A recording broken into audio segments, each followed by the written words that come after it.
Boa tarde. Meu nome é Silvio Coelho, eu sou arquiteto e trabalho na Prefeitura do Rio de Janeiro.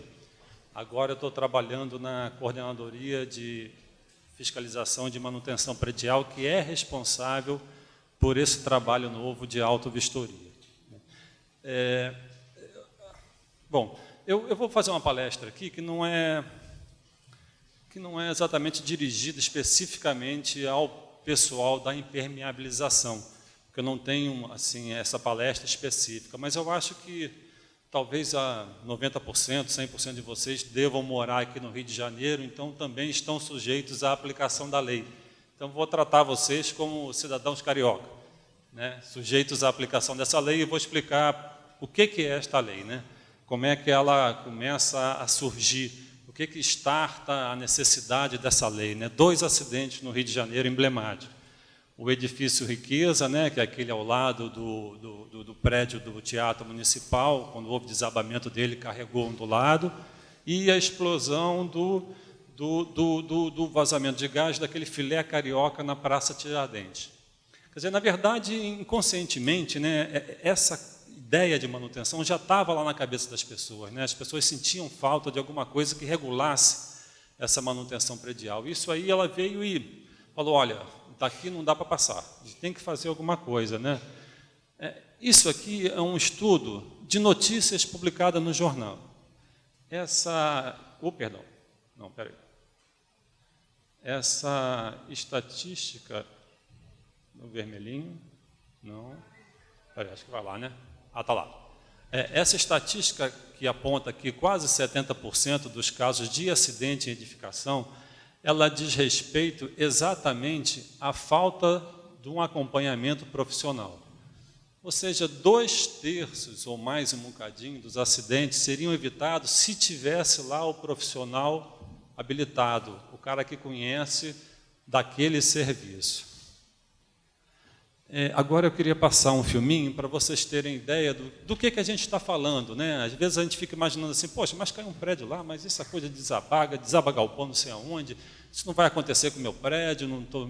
Enfim, isso é difícil demais de acontecer, acontece uma vez na vida, e eu vou passar esse filminho, que é uma reportagem da URJ-TV.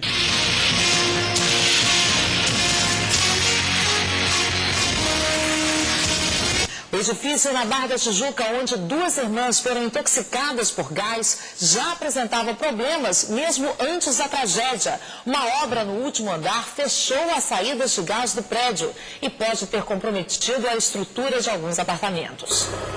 O condomínio Barra Beach contratou um técnico para analisar a obra da cobertura. O engenheiro constatou excesso de peso no último andar.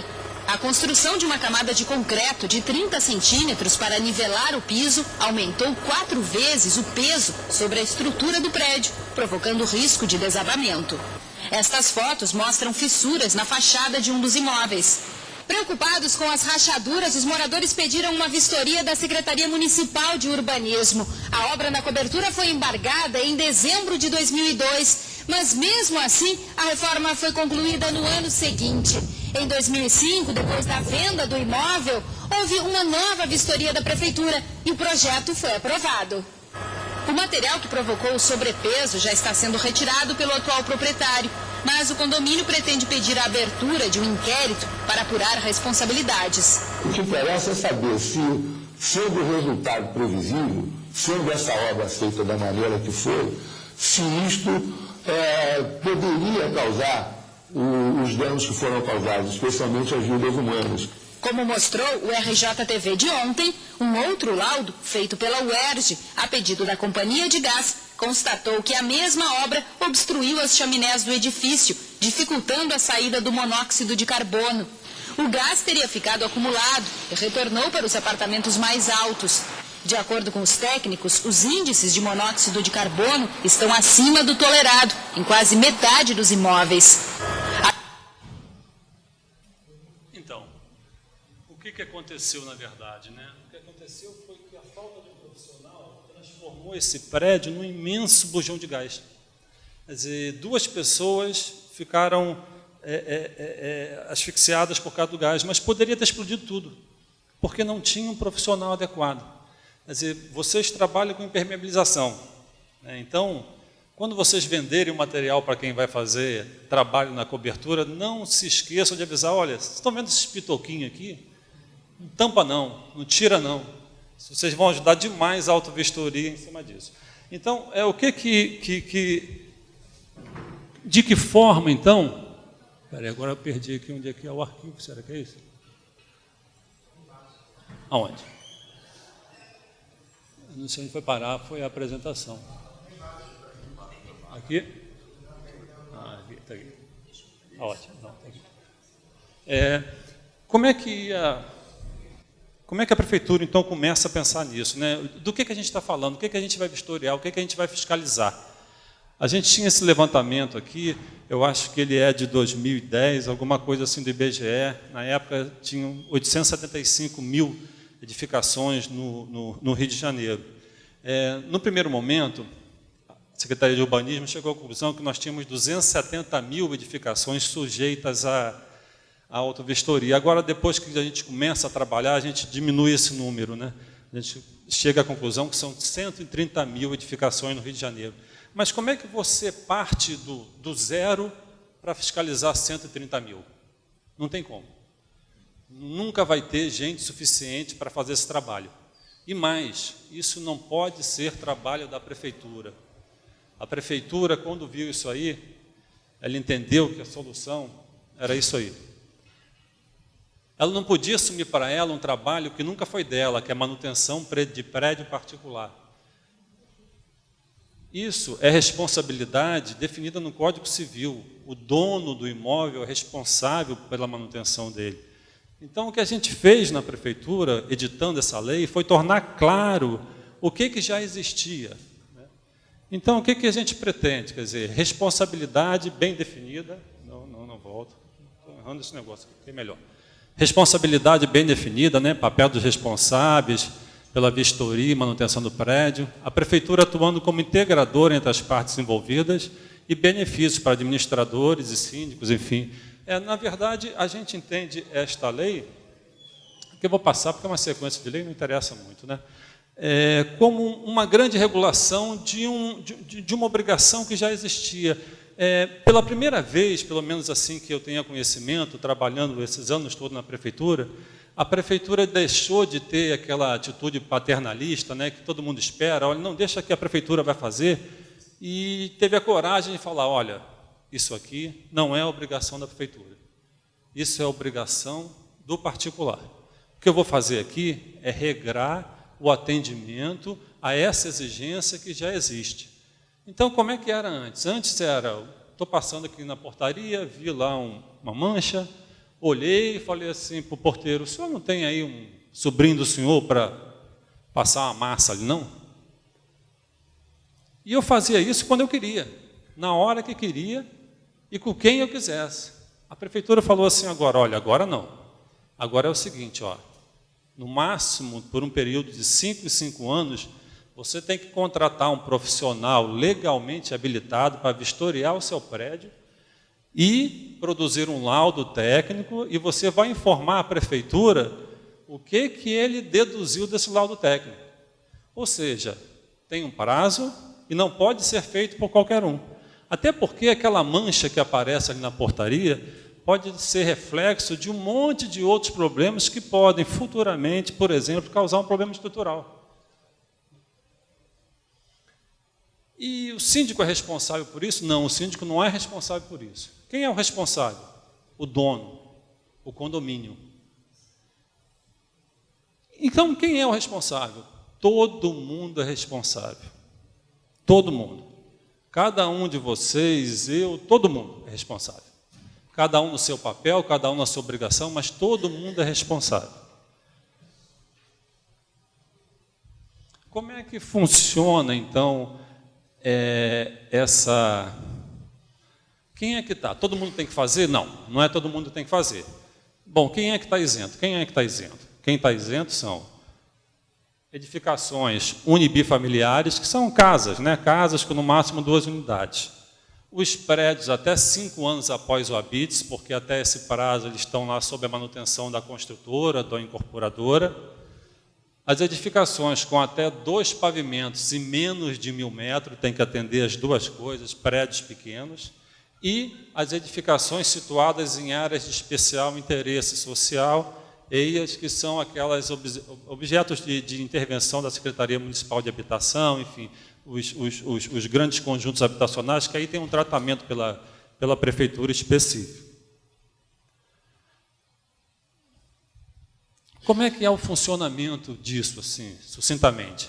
O responsável pelo imóvel, ele contrata um profissional, esse profissional, ele produz um laudo técnico e entrega para o responsável pelo imóvel. O responsável pelo imóvel entra no sistema da autovistoria e comunica o que o profissional disse do imóvel dele. Simples, simples assim. Quando a gente fez o sistema a primeira vez, a gente começou a fazer um monte de segurança, mas será que esse cara é o dono? Será que esse cara é o responsável? Será que esse cara... E aí a gente viu que a gente não ia conseguir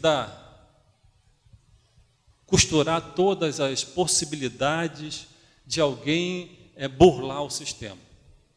Não existe como. É como você pegar um bando de terra molhada assim, botar na mão e apertar e achar que vai segurar aquilo tudo ali. Quando você abre a mão, escapuliu tudo pelo dedo, já não tem mais nada ali. Então a gente fez da forma mais simples, ou seja, é um triângulo.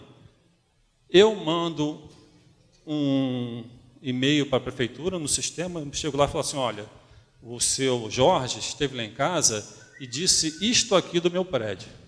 O que o sistema faz? O sistema recebe essa informação e manda um e-mail de volta para você e fala o seguinte, olha, nós recebemos sua informação, mas a gente vai ficar aqui aguardando a confirmação, a validação do profissional. Aí no e-mail que você informou do profissional, vai lá um e-mailzinho para ele e fala assim, olha, seu fulano de tal, dono daquele prédio, disse que você foi lá e você falou isso aqui do prédio. Você confirma? Você valida? Aí se ele valida, o sistema volta de novo para você e fala assim, está aqui seu comunicado. O profissional validou, você começa a fazer sua obra ou mantém o arquivado. Tá? E aí, simples assim. Então, esta aqui é a página que hoje o particular, o cidadão, acessa para comunicar a vistoria. Essa página você pode acessar pela internet, enfim. Tá? E você pode não só comunicar a vistoria, como também você pode consultar a situação de qualquer imóvel no município do Rio de Janeiro. É só você clicar aqui e dar um endereço, e ele vai te mostrar como é que está esse imóvel em relação à autovistoria. A gente fez isso aí pensando em diversas coisas, né? Quando a gente começa a trabalhar com isso, e eu estava até conversando com o Renato, há 2 anos atrás, eu também falei aqui nesse mesmo seminário, né? E tinha um amigo que trabalha com seguradora, sentado na plateia. Deu um intervalo, eu cheguei para ele e falei assim, ô Márcio, você acha que seguradora vai se interessar em dar desconto, por exemplo, para prédio que tem autovistoria? Aí ele falou para mim, olha Silvio, é exatamente isso que eu vim ver aqui.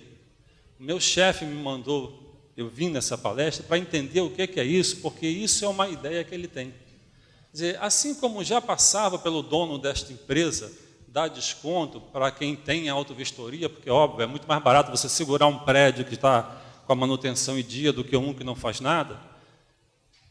Também a gente imagina que um dia, quando qualquer um de vocês resolver alugar uma sala comercial, comprar um apartamento, comprar um imóvel, entra ali. Olha, eu tenho 2 lugares aqui para escolher na Avenida Rio Branco para alugar uma sala para instalar meu escritório. Esse prédio tem autovistoria, esse prédio não tem. Eu escolho o que tem. A gente acha que a autovistoria, a autovistoria, ela agrega valor ao seu imóvel. Ela mantém a vida útil do seu imóvel, ela prolonga a vida útil do seu imóvel. A gente está num prédio aqui, centenário. Olha o estado desse prédio.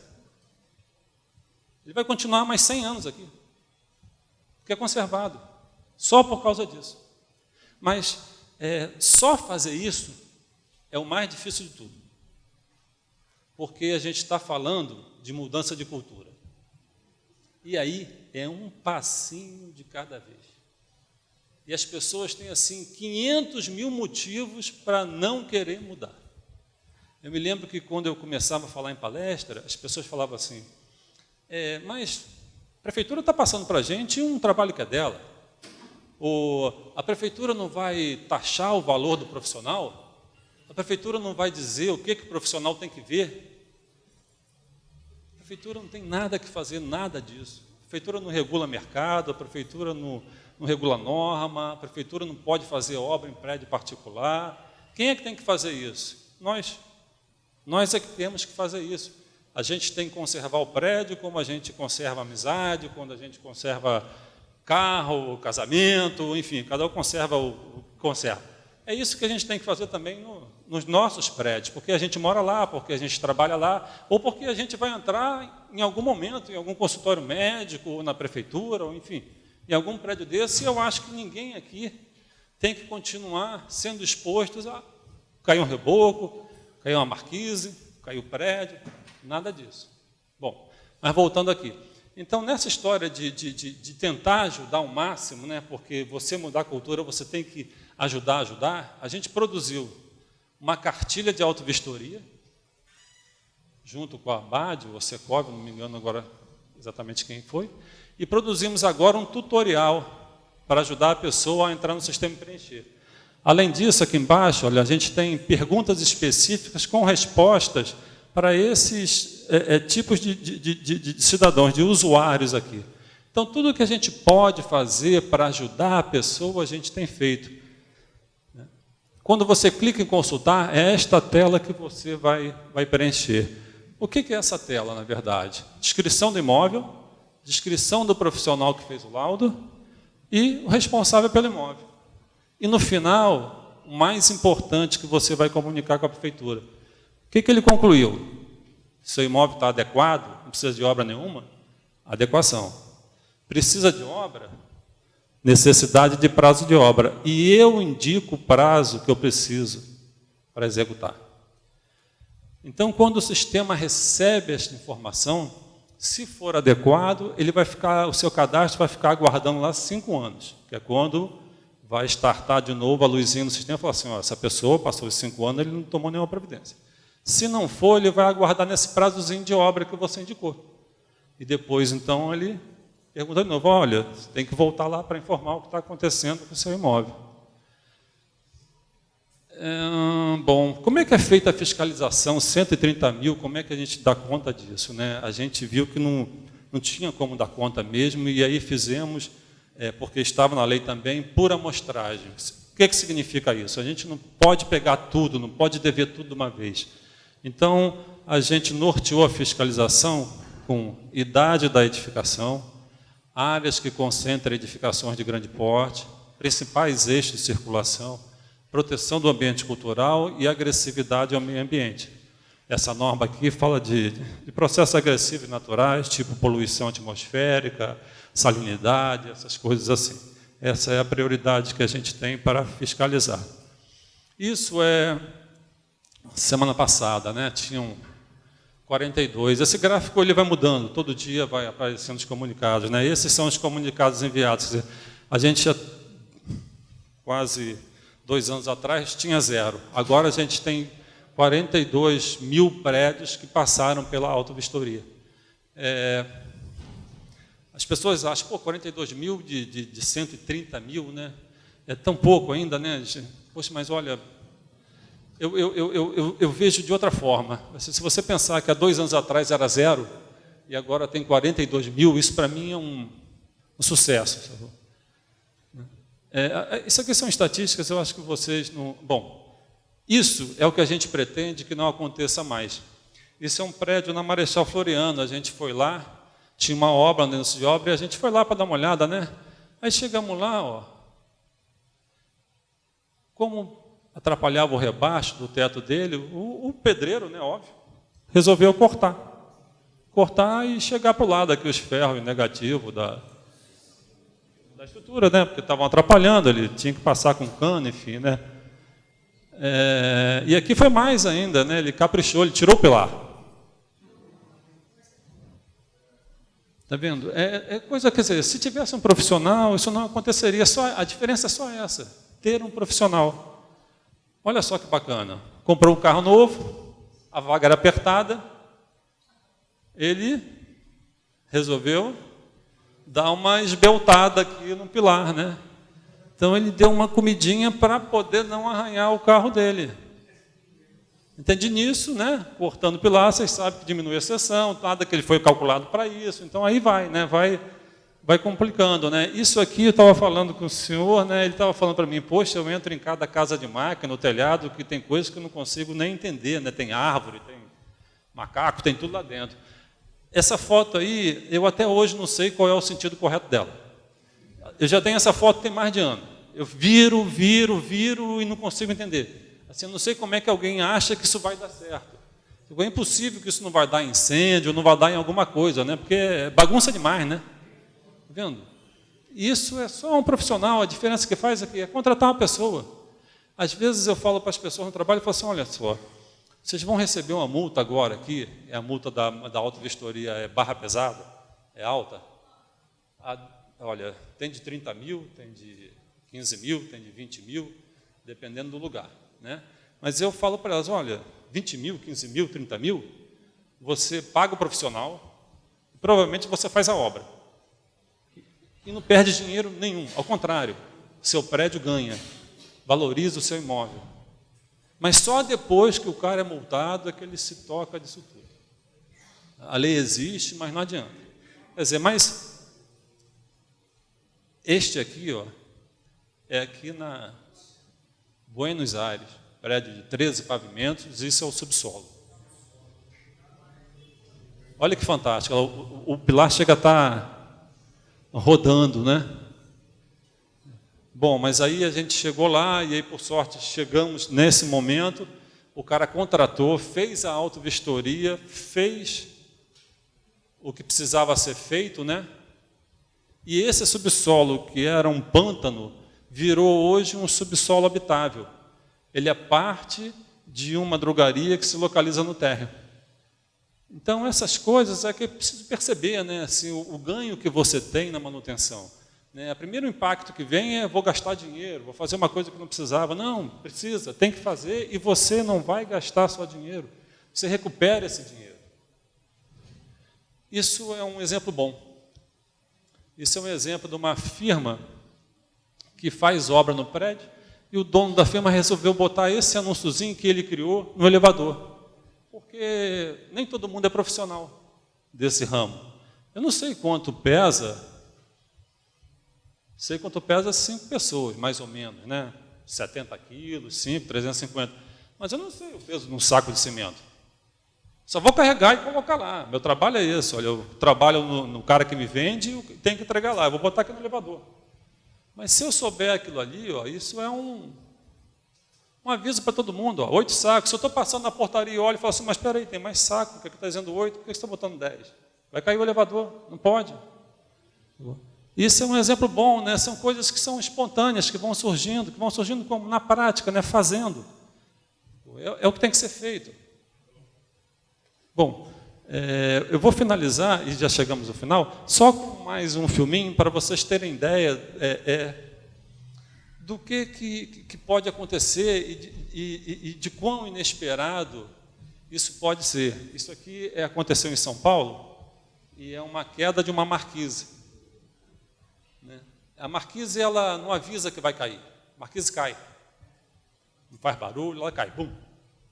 Essa pessoa estava chegando no trabalho de madrugada, você repara que ele até sente alguma coisa cair, deve ser uma fuligem na cabeça dele.